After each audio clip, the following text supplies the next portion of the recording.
স্বামী স্ত্রীর মিথ্যা পরিচয় দিয়ে ঘনিয়ামারা এলাকায় বসবাস করা এক যুবক যুবতীকে বিশালগড় মহিলা থানার পুলিশের হাতে তুলে দিল এলাকাবাসী বুধবার বিকেলে।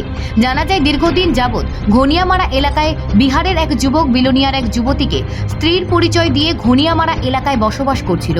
এলাকাবাসী সে বিষয়ে সন্দেহ হওয়াতে বুধবার বিকেলে বিশালগড় মহিলা থানা পুলিশের হাতে তুলে দেয়।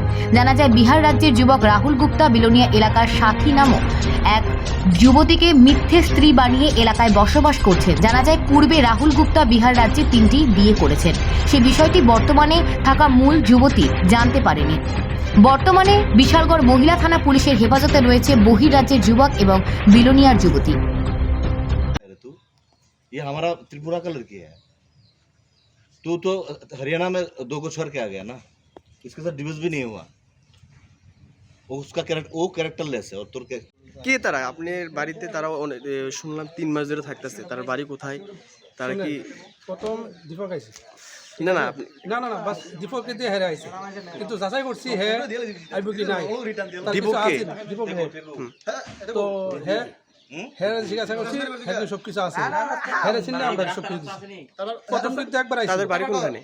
তাদের বলি শান্তিবাজার। তাদের কি স্বামী স্ত্রী তারা দুইজন? স্বামী স্ত্রী তারা কইছে, কিন্তু তারা এখন স্বামী স্ত্রী না। স্বামী স্ত্রী তারা কইছে, কিন্তু আমরা জানি না। আমরা সত্যি এত তথ্য করছি না। বাড়ি কোনখানে? একজনের বাড়ি কোনখানে? তারা বলে একজন মানে বিহার, হ্যাঁ, আরেকজনের বাড়ি শান্তিবাজার।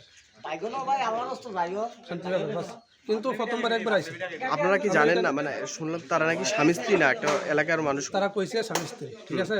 তারপরে আমরা এত তথ্য দানামি করছি না করার ক্ষেত্রে হ্যাঁ বিশ্বাস করে আমরা দিচ্ছি।